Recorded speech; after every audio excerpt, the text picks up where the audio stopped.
भगवान कहते हैं कि जो जैसे मेरे पास आता है मैं उसे वैसे ही दर्शन देता हूं। देखो ना, दुर्योधन मेरे पास आया था सेना के लिए।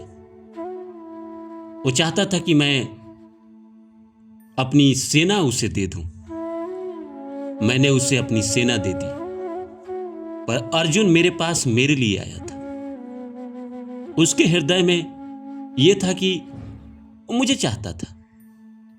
मैंने कहा कि एक तरफ मेरी सेना है और एक तरफ मैं हूं। अर्जुन ने मुझे चुना। भगवान के पास भी जो लोग जिस उम्मीद के साथ जाते हैं, भगवान उनको उसी उम्मीद के साथ दर्शन देते हैं।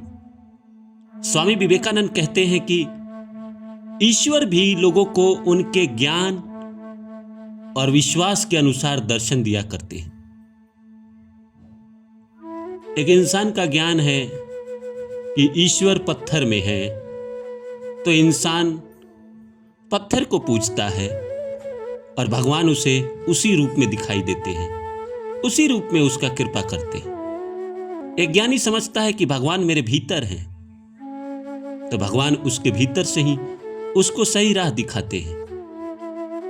ऐसा बन जाते हैं उसके लिए कि जैसे वो रथ चला रहे हों, अर्जुन के रथ की तरह, और आप सारथी भगवान को बनाकर खुद रथ में बैठकर रथ को आगे बढ़ा रहे हो और भगवान आपकी नैया पार करा रहे हो, हर मुसीबत से आपको निकाल रहे हो। एक बहुत नास्तिक आदमी सोचता है कि भगवान नहीं है, चमत्कार नहीं होते हैं, तो उसके जीवन में चमत्कार नहीं होते हैं, भगवान उसको दर्शन नहीं दिया करते।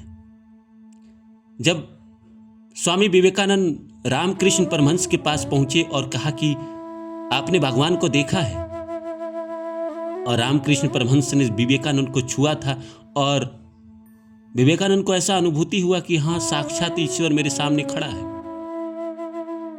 विवेकानंद के घर में कुछ बुरी स्थिति थी और वो रामकृष्ण परमहंस के पास आए और कहा कि मां से कहिए मेरे घर की कंडीशन को दूर कर दे। रामकृष्ण परमहंस ने कहा कि तुम खुद जाकर मां से मिलो और खुद बात करो। विवेकानंद 3 बार गए भगवान के पास और कुछ मांग ही नहीं पाए, क्योंकि मां के दर्शन को देखकर दंग रह गए। क्या मांगते? जो सच्चा ईश्वर से प्यार करेगा, जो सच्चा ईश्वर को दिल में बसा के रखेगा, वो ईश्वर से कुछ मांग ही नहीं पाएगा, क्योंकि ईश्वर सब जानते हैं आपके जीवन में क्या चाहिए, नहीं चाहिए, आपके साथ क्या हो रहा है, नहीं हो रहा है। तो नमस्कार दोस्तों, मेरा नाम है रानू बाबू और जैसा कि आप सभी जानते हैं कि मैं आपके लिए कहानी, कविता और मोटिवेशनल वीडियो लेकर आता हूं। इसी श्रृंखला में लेकर आया हूं, जो जैसे मेरे पास आता है मैं उसे वैसा ही मिलता हूं। तो आइए इस सब्जेक्ट को शुरू करूं। इससे पहले आप सभी से रिक्वेस्ट है, please like my video, subscribe my channel. दोस्तों, इस संसार में लगभग 75 करोड़ ऐसे लोग हैं जो विश्वास नहीं करते कि भगवान इस धरती पे है, जिसको हम सो कॉल्ड नास्तिक कहते हैं। कुछ कम्युनिस्ट है, वो भी भगवान को नहीं मानते। नास्तिक भी है, कम्युनिस्ट भी है, आस्तिक भी है, जो भगवान को पूरे श्रद्धा के साथ पूजता है। और कुछ ऐसे लोग हैं जो भगवान को अपने दिल में बसा के रखते हैं। कुछ ऐसे लोग हैं जो भगवान को पूजते हैं। कुछ लोग ऐसे हैं जो इस संसार में भगवान को दिल में बसा के रखते हैं। कुछ सच्चे लोग इस दुनिया में ऐसे हैं जिनके साथ भगवान हमेशा ट्रेवल करते हैं, उन्हीं के पास रहते हैं, उन्हीं के साथ खेलते हैं। जो इस संसार में भगवान को जैसे पुकारता है, भगवान उसको उसी रूप में मिलते हैं। द्रौपदी ने चीरहरण के समय भगवान को अपनी रक्षा के लिए पुकारा, भगवान आए, भगवान ने उन्हें बचाया। अर्जुन ने भगवान को सारथी के रूप में पुकारा, भगवान आए। इस संसार में जिसने भी भगवान को पुकारा है, भगवान उसकी रक्षा के लिए आते हैं, उसको इस मुसीबत से बाहर निकालते हैं। कुछ लोग इस संसार में हैं जो कहेंगे कि मैंने तो भगवान को बहुत ही पुकारा लेकिन भगवान नहीं आए। एक छोटी सी कहानी है कि एक आदमी, बाढ़ का सीजन था, चारों तरफ पानी लग गई थी, वो डूब रहा था। आसपास के लोग जा रहे थे, क्योंकि बाढ़ तेजी से बढ़ रही थी। आसपास के लोग जा रहे थे घर छोड़ के, तो लोगों ने कहा कि चलो मेरे साथ। बोला कि नहीं, मैंने जिंदगी भर भगवान की पूजा की है, भगवान मुझे बचाने आएंगे। दूसरा किसी ने कहा कि चलो मेरे साथ, उसने यही जवाब दिया। तीसरा ने कहा। सब लोग धीरे धीरे इसको कह के चले गए, और ये गया नहीं कि भगवान मुझे आएंगे बचाने। वक्त बीता, फिर सरकार की टीम गई उधर खोजने। हेलीकॉप्टर वाले वहां गए, देखा कि एक आदमी छत पे बैठा हुआ है, तो इसके पास गया, बोला कि चलो हम तुम्हें बचाने आए हैं। तो इसने कहा नहीं, तुम जाओ, भगवान आएंगे, भगवान आएंगे मुझे बचाने। हेलीकॉप्टर वाले ने बहुत अनुरोध किया, बहुत पुकारा, लेकिन वो माना नहीं। हेलीकॉप्टर वाले छोड़ के चले गए। कुछ देर बाद एक नाव आई, उसी रास्ते से जा रही थी, अपना सामान वगैरह खोजने या बचाव के लिए थी। उसने भी पुकारा कि आ जाओ, चलो, नहीं तो डूब के मर जाओगे। वो आदमी नहीं बोला, माना, बोला कि नहीं, भगवान आएंगे बचाने।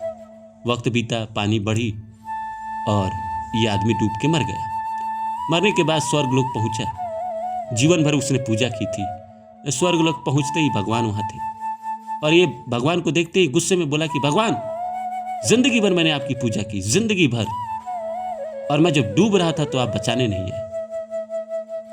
भगवान ने जवाब दिया कि वो जो नाव आई थी वो मैंने ही तो भेजी थी, वो जो हेलीकॉप्टर आई थी वो मैंने ही तो भेजी थी, वो जो लोग तुम्हें पुकार रहे थे वो उनकी आवाज नहीं थी, मेरी ही आवाज थी, पर तुमने अनसुना किया। इसी तरह हमारी जिंदगी में भी भगवान किसी न किसी को भेजते हैं, वो हमें पुकारता है। भगवान हमें किसी रूप में मिलते हैं, पर हम ही पहचान नहीं पाते। जैसे स्वामी विवेकानंद कहते हैं कि संसार की सारी शक्ति हमारे भीतर है, वो हम ही है जो आंखों पे पट्टी बांधे रहते हैं और कहते हैं कि कितना अंधकार है। तो भगवान हमें हर जगह दिखाई देते हैं, हर जगह हमारी मदद करते हैं। हम स्टेशन पे ट्रेन पकड़ते हैं और एक आदमी हमारा सामान ऊपर चढ़ा देता है, वो भी भगवान का ही रूप है।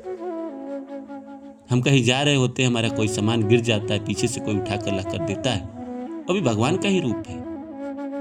सवाल यह है कि भगवान को आप किस रूप में पुकारते हैं?